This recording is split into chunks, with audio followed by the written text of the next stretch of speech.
Sometimes Allah depicts the terror of that day by things that are going to happen on that day, like the sun and the moon's collision and big, big things.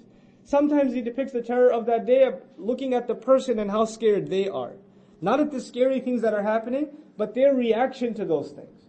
So this is a surah that's highlighting more so the reaction to the events of the Day of Judgment of this person. Allah says, أَبْصَارُهَا خَاشِعَةً, their vision, the visions of those hearts, or the eye, there here refers to the hearts, not the people, because it's not absaruhum, it's absaruha.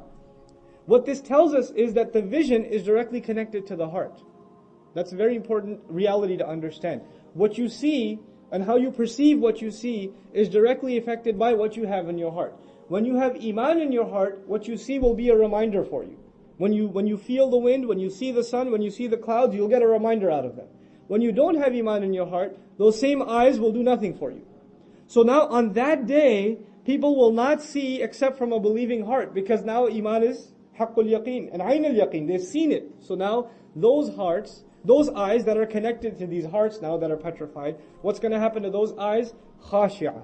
They will be overpowered, overwhelmed, humbled. Their muscles will be relaxed. So these eyes will be overwhelmed by the fear that is going to be presented before them. Now this was the state of these some hearts that don't feel any fear now, but they will fear this terrifying day then. Now immediately there's an iltifat, there's a transition. And this transition illustrates irony. The irony of the whole thing is, as it stands now, يَقُولُونَ أَإِنَّا لَمَرْدُودُونَ فِي الْحَافِرَةِ. They say, a rough translation, they say, is it really the case that we're going to be returned to the original state? We're going to come back to life as we are now? Right back where we started is the expression we use in English. That's for hafira. If somebody says, for example, in Arabic, fulanun raja'a ila hafiratihi, or fi hafiratihi. This is an expression in ancient Arabic. This person came back right where they started. So when they hear this whole thing about us coming back to life, our hearts pounding, then the first reaction they have is, oh come on, we're going to come back right to this again? We're going to be back here again? Some of the scholars commented on the word hafira, which is an important word here, but a couple of things here. Number one, the word mardud. Inna la marduduna. Are we really going to be returned? But this radd refers to a kind of return when you go somewhere and you weren't accepted and you were returned. Like you tried to cross the border and they didn't accept your paperwork and they sent you back. This is radd. So they're saying we're going to be rejected and sent back like this, like our death wasn't acceptable enough, now we have to be brought back to life. This is a means of sarcasm of the disbeliever. Then he says al-hafira. Al-hafira is literally from hafr, which is a ditch in the ground that you dig. Okay, or mihfar is actually a shovel. That's how it's used. So they're basically saying, the imagery in language, you have to understand imagery in classical Arabic is, when you don't dig the ground, it's the way it's supposed to be. And then you make all this effort of digging it. And then you are asked to bring it back exactly where it used to be. Back to normal again. So they're saying, come on, it's already, our graves are dug. We're set the way we are. We're not going to come out of this now. This done deal. إِنَّا لَمَرْدُودُونَ فِي الْحَافِرَةِ. This resurrection after death doesn't seem like it's a very possible prospect. إِذَا كُنَّا عِظَامًا نَخِرًا. And it might have been possible, maybe I just died, right? My muscles are still intact. The only thing is I'm not breathing anymore. Right? Maybe in a couple of hours, maybe somebody's able to revive me. I still might believe it. But you're talking about the time, أَإِذَا كُنَّا عِظَامًا نَخِرًا, even at the time when our bones will have been decayed to the point, nakhir means that the bone will be empty on the inside from decay. All that's left is a shell and air passes through it, right? And produces a smelly kind of an experience. When we're reduced to that much decay, you're saying we're going to be rich. That some of them actually gave this some thought. They actually gave this some thought. Even though they said this in a sarcastic tone, it illustrates that some of them did reach the conclusion, if there's a slight possibility that what you're saying is the truth, that we will be revived from death again, if that is even the slightest possibility, then they made the statement, تِلْكَ إِذًا كَرَّةٌ خَاسِرَةٌ. Then this is going to be a karra, a return that is full of loss. Khasira. A return full of loss. It's going to be a terrible return. Now, karra, the word literally doesn't just mean return. It actually, in Arabic, it's also used for attack.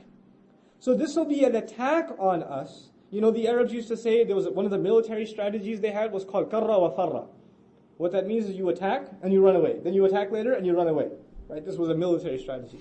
So karra here, not just a return, but this will be an attack against us that's going to cause a lot of damage to us. Now they're saying this in a sarcastic tone, but it actually illustrates at least they entertained the idea. At least once somebody entertained the idea that if this does happen, we will in fact be in very big trouble. قَالُوا تِلْكَ إِذًا كَرَّةٌ خَاسِرَةٌ. Now Allah ends all of this discourse. All of this in Surah An-Naba, the way Allah ended that discourse was كَلَّا سَيَعْلَمُونَ ثُمَّ كَلَّا سَيَعْلَمُونَ. Allah ended it, He said, no, not at all. They're going to find out. We read about those ayat. Now Allah ends this discourse in another way. There He yelled at them directly saying they will find out. Here He says, فَإِنَّمَا هِيَ زَجْرَةٌ وَاحِدَةٌ. Then it's only going to take one yelling. Zajra really nowadays is, when a parent is yelling at their child, this is zajra. There are different kinds of yelling, but when it's very loud and it's offensive to the one you're yelling at, then zajr is your consequence.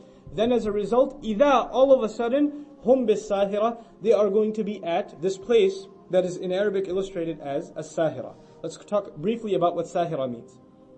Sahira literally means that your sleep has disappeared. It's dissipated. You can't sleep anymore. And it was used in reference to an open field. So the Arab, imagine, is traveling and there's this open field as far as the eye can see. He's got nowhere to rest, so he sticks his bag on the ground, he lies down.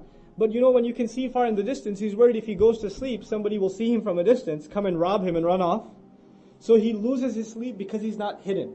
He's too exposed. So sahar was used in the reference of an open field and also in the sense of losing one's sleep, because the two things are related to the Arab experience. Okay. So now Allah speaks, they will be in this place where they will lose their sleep. Sahira also, it will be an open field. Here are some comments that the ulama have made about it. One is, we talked about the open field. Also, it's referred to as a mirage. Like one traveling in the desert and they see a mirage, and what do they see in the mirage? Water, right? So when you're almost asleep out of exhaustion in the travel of the desert, but you see a possibility of water in front of you, what happens to your sleep? It disappears. Now you can't sleep because now there's a goal in front of you. So some have commented sahira is used for this reason. Others have said this is actually the field or the opening, and sahir literally is a kind of ground that is pale, it's crusty, it's one color, almost white, and it's flat, completely flat, as far as the eye can see. This is a sahira. And some have commented this is actually the field and the land in which all human beings will be gathered for resurrection. So فَإِذَا هُمْ بِالسَّاهِرَةِ. Immediately they will be at the location of